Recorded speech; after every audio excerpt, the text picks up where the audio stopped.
আমার প্রিয় মাধ্যমিক ছাত্রছাত্রীরা, তোমাদের তো পরীক্ষা আসন্ন। নিশ্চয়ই তোমাদের পরীক্ষার প্রস্তুতির শেষ পর্যায়ে।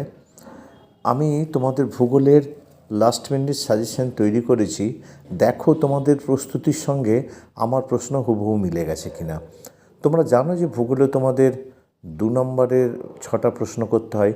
সেই হিসাবে আমি 2 নম্বরের জন্য যেগুলো দিয়েছি সেগুলো হচ্ছে সংজ্ঞা উদাহরণ সহ প্লাবন সমভূমি, লোয়েস, বার্গসুন্ড, প্রপাতকূপ, পর্যায়ন, পললশঙ্কু, পাদদেশীয় হিমবাহ, ধারণ অববাহিকা, বারখান, বহির্জাত প্রক্রিয়া, গৌড়, ক্যানিয়ন, ইনসেলবার্গ, সমোষ্ণরেখা, বৈপরীত্য উষ্ণতা, স্থলবায়ু, মৌসুমী বিস্ফোরণ, আন্তঃক্রান্তীয় সম্মিলন অঞ্চল, অ্যালবেডো ও অধক্ষেপণ, ডোলডাম, সিজিকি জোয়ার, শৈবালসাগর, সমুদ্রস্রোত, বানডাকা, হিমপ্রাচীর, হিমশৈল, হিমরেখা, সামুদ্রিক মগ্নচড়া, তরল বর্জ্য, বর্জ্য ব্যবস্থাপনা, বর্জ্যের পুনর্ব্যবহার, বর্জ্যের পুনর্নবীকরণ, তেজস্ক্রিয় বর্জ্য, বর্জ্য ব্যবস্থাপনা, ভরাটকরণ, কম্পোস্টিং, বিওডি, ল্যান্ডফিল, বিষাক্ত বর্জ্য, পৌরসভার বর্জ্য, স্ক্র্যাবার, কারোয়া, দুন, তাল, মালনাদ, ময়দান, কচ্ছদান, মৌসুমী বিস্ফোরণ, পশ্চিমী ঝঞ্ঝা, মৃত্তিকা সংরক্ষণ, কৃষি বনসৃজন, খারিফ শস্য, বাগিচা কৃষি, জায়দ ফসল, জীবিকা সত্তাভিত্তিক কৃষি, মিলেট জাতীয় শস্য, ধাপ চাষ, বাণিজ্যিক ফসল, ইঞ্জিনিয়ারিং শিল্প,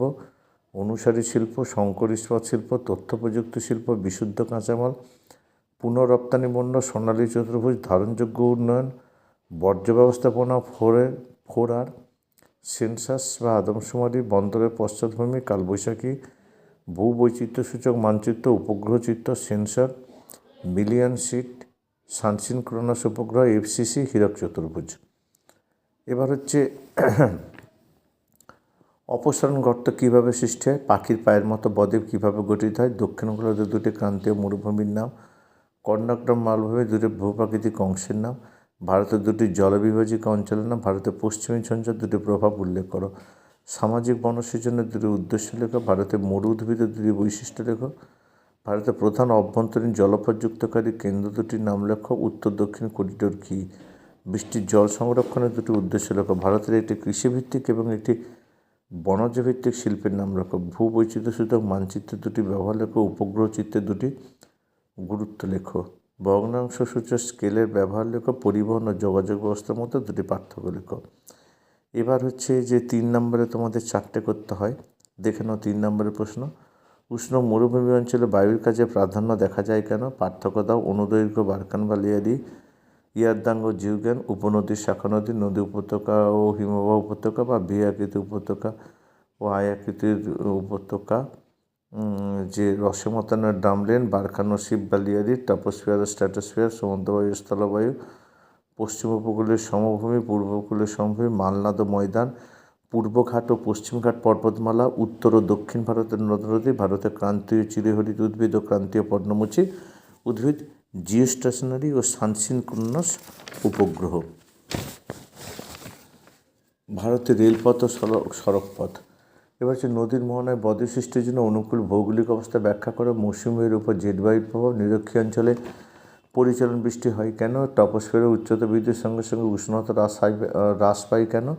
ওজোন স্তর বিনাশের কারণগুলি ব্যাখ্যা করে। বর্জ্য ব্যবস্থাপনা শিক্ষার্থীর যে কোনো 3টি ভূমিকা। বর্জ্য কম্পোস্টিং পদ্ধতির প্রধান সুবিধাগুলো কী কী? গ্যাসীয় বর্জ্য নিয়ন্ত্রণের উপায়গুলো কী? বর্জ্যের পরিমাণগত হ্রাস কীভাবে করা হয়? বর্জ্য ব্যবস্থাপনার 3টি প্রয়োজনীয়তা উল্লেখ করো। প্রকৃতি অনুসারে বর্জ্যের উদাহরণসহ শ্রেণীবিভাগ করা। ভারতের পূর্ববাহিনী নদীগুলির মোহনায় বদ্বীপ গঠিত হয়েছে কেন? ভারতের পশ্চিমবাহিনী নদীগুলির মোহনায় বদ্বীপ গড়ে ওঠেনি কেন? ভারতের অরণ্য সংরক্ষণের 3টি উপায় সংক্ষেপে লেখো। সামাজিক বনসৃজনের 3টি উদ্দেশ্য লেখো। পাঞ্জাব ও হরিয়ানা রাজ্যে কৃষি উন্নতির 3টি কারণ লেখো বা কৃষি বিপ্লবের সুফলগুলি লেখো। ভারতের কার্পাতমান শিল্পের 3টি সমস্যা উল্লেখ করো।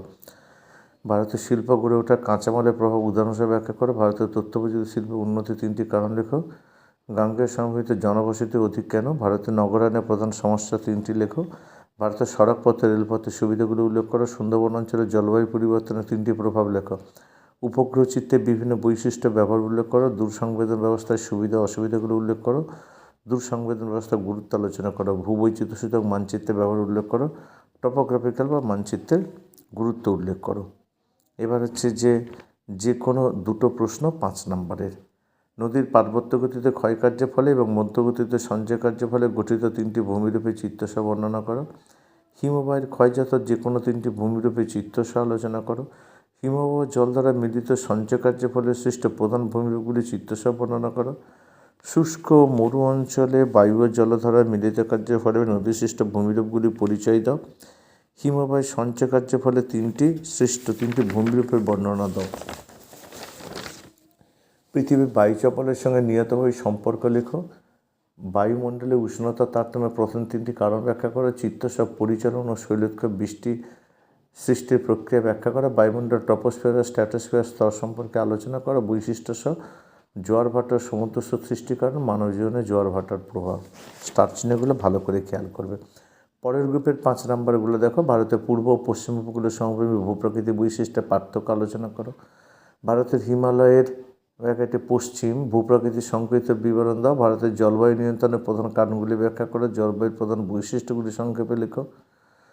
ভারতের পলিমাটি, কৃষ্ণভিত্তিক এবং ল্যাটারাইট মাটি বন্টন ও বৈশিষ্ট্য লেখো। ভারতের ধান, গম, চা ও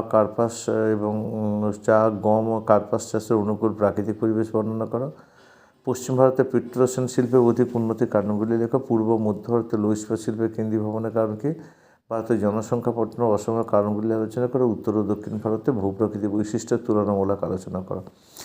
এবার উপযুক্ত প্রতীক ও নামসহ মানচিত্র চিহ্নিতকরণ। আরাবল্লী, সাতপুরা, কাশ্মীর উপত্যকা, কচ্ছপদ্বীপ, পীরপাঞ্চাল, শিবালিক, বিন্ধ্য পর্বত, কোঙ্কণ উপকূল, করমণ্ডল উপকূল, উত্তর সরকার উপকূল। গোদাবরী, কৃষ্ণা, তাপ্তি, মহানদী, কাবেরী একটি পশ্চিম বাহিনী নদী, ব্রহ্মপুত্র নদ, সম্বর হ্রদ, লোকটাক হ্রদ ভারতের বৃহত্তম হ্রদ। এবার হচ্ছে ভারতের সর্বাধিক বৃষ্টিযুক্ত অঞ্চল, বছরে দুবার বৃষ্টিযুক্ত অঞ্চল। পূর্ব ভারতের ল্যাটারাইট ভিত্তিক অঞ্চল, ভারতের একটি লোহিত ভিত্তিক অঞ্চল, মরুভিত্তিক অঞ্চল, ম্যানগ্রোভ একটি চিরহরিত উদ্ভিদ অঞ্চল, পাতার অরণ্য অঞ্চল, সর্বগীয় অরণ্য অঞ্চল। এবার হচ্ছে পূর্ব ভারতের ধান উৎপাদক অঞ্চল, ভারতের একটি ইক্ষু উৎপাদক অঞ্চল, ভারতের মিলেট উৎপাদক অঞ্চল, দক্ষিণ ভারতের একটি কফি উৎপাদক অঞ্চল, উত্তর ভারতের একটি গম উৎপাদক অঞ্চল। পূর্ব ভারতের একটি লৌহ ইস্পাত শিল্পকেন্দ্র, ভারতের একটি হালকা ইঞ্জিনিয়ারিং শিল্পকেন্দ্র, পশ্চিম ভারতের একটি পেট্রোরসায়ন শিল্পকেন্দ্র, পশ্চিম ভারতের পেট্রোরসায়ন শিল্পকেন্দ্র ব্যাকেটে পশ্চিমবঙ্গের একটি পেট্রোরসায়ন শিল্পকেন্দ্র। ভিলাই লৌহ ইস্পাত শিল্প কেন্দ্র, ভারতের বৃহত্তম তথ্য প্রযুক্তি শিল্পকেন্দ্র। কান্ডালা বন্দরের একটি পণ্য শুল্কমুক্ত বন্দর। কোচি নবসেবা বন্দর অথবা ভারতের হাইটেক বিমানবন্দর, ভারতের বৃহত্তম আন্তর্জাতিক বিমানবন্দর। দক্ষিণ ভারতের একটি আন্তর্জাতিক বিমানবন্দর। পশ্চিম উপকূলের একটি স্বাভাবিক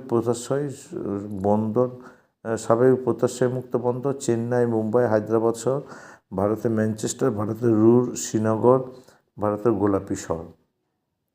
যদি ভিডিওটি ভালো লাগে অবশ্যই বন্ধুদের শেয়ার করো, তাদেরও জানতে সাহায্য করবে। আর তোমরা যারা আমার চ্যানেলে নতুন তারা অবশ্যই চ্যানেলটিকে সাবস্ক্রাইব করে পাশে থাকা বেল আইকনটিকে বাজিয়ে সকল নোটিফিকেশন অন করে রাখবে, যাতে এই ধরনের ভিডিও তোমাদের কাছে প্রথম পৌঁছে যায়। আজ এই পর্যন্ত, আবার দেখা হবে পরবর্তী কোনো ভিডিও।